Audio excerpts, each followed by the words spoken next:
आहोत आणि आता निवडणुका लढवल्या. निवडणुकीनंतर आता परवा माननीय मुख्यमंत्री महोदयांनी पूर्णपणे सपोर्ट जो आहे हा शिवसेनेचा भारतीय जनता पार्टीबरोबर उभा केला.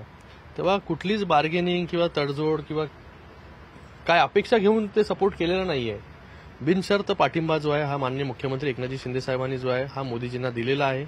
मोदीजी तिसऱ्यांदा जे आहे प्रधानमंत्री बनण्यासाठी जात आहेत, शपथ घेणार आहेत आणि याच्यामध्ये कुठलीच अपेक्षा समोर ठेवून बाबा एवढे मंत्रिपद मिळाली पाहिजे, तेवढी मंत्रिपद मिळाली पाहिजे. सरकार जे आहे हे एनडीएचं आलं पाहिजे. मान्य मोदीजी पुन्हा प्रधानमंत्री झाले पाहिजे. याच्यासाठी जे आहे हे आम्ही एनडीए बरोबर पूर्ण ताकदीनिशी जे आहे ते उभे आहोत आणि येणाऱ्या काळामध्ये एनडीएच्या नेतृत्वाखाली माननीय मोदीजींच्या नेतृत्वाखाली राज्याच्या निवडणुका देखील कशा प्रकारे चांगल्या होतील त्याच्यासाठी पूर्ण मेहनत जी आहे हे करण्याचं काम आम्ही करू. तर येणाऱ्या काळामध्ये ज्या काही गोष्टी होतील त्या होतील. एकच फक्त मराठीत की सीएमओतून मेसेज आहे की राजा का बेटा राजा नहीं बनेगा, जो काबिल है वही राजा बनेगा.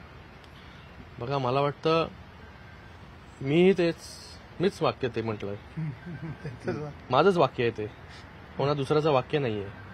मला वाटतं एक मेसेज जो आहे हा कार्यकर्त्यांमध्ये पण गेला पाहिजे, महाराष्ट्रात देखील गेला पाहिजे की एक कार्यकर्ता जो आहे शिंदेसाहेब रिक्षा चालवून त्यांनी परिवाराचा गाडा आखला आणि आज सर्वोच्च पदावरती माननीय मुख्यमंत्री पदावरती जाऊन ते बसले, विराजमान झाले, नेतृत्व करतायत, महाराष्ट्राचं चांगलं काम करतायत. त्यांच्या नेतृत्वाखाली शिवसेनेला चांगलं यश देखील मिळालं. चांगला स्ट्राईक रेट जो आहे शिवसेनेचा महाराष्ट्रामध्ये राहिला. त्याचबरोबर शिवसेनेची जी कोर बँक होती, वोट बँक, त्याच्यामधून 19% 14.5% जे आहेत हे मतदारांनी शिवसेनेला पसंती दिली आणि बाकी जे आहे हे 4.5% तिथे राहिले. कारण की आयडियोलॉजी बरोबर आणि त्याचबरोबर बाळासाहेबांच्या विचारांबरोबर त्यांनी फारकत घेतली. येणाऱ्या काळामध्ये ती लोक ज्यांनी मतदान केले ते देखील जे आहे शिवसेनेला 100% मतदान करतील आणि अशा या परिस्थितीमध्ये जे आहे हे आपला पक्ष कसा वाढेल याच्यावरती भर जो आहे माननीय मुख्यमंत्री महोदयांचा आहे. माझीही कशी अपेक्षा कधीच नव्हती की बाबा मला जे आहे मी 3 टाइम आता खासदार झालेलो आहे, मेरिटनुसार मला मंत्रिपद मिळालं पाहिजे. मला वाटतं बघा हे आमच्यावरती झालेले संस्कार आहेत.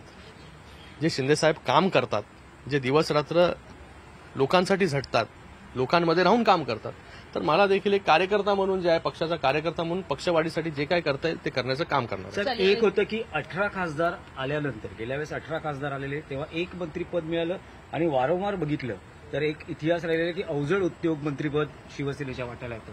यावेळेस काय अपेक्षा आहे? मला माहिती नाही कुठलं पोर्टफोलिओ वगैरे, ते आता काही दिवसानंतर जे आहे ते ठरेल. मी तुम्हाला पहिल्यापासून तेच सांगतोय की कुठलं मंत्रिमंडळाचं जे आहे ते बार्गेनिंग करून बाबा इतकेच मंत्रिमंडळ पाहिजे, अमुकच पाहिजे, तमुकच पाहिजे, या सगळ्या गोष्टीच्या परे जाऊन एनडीएचं सरकार जे आहे स्थापन झालेलं आहे.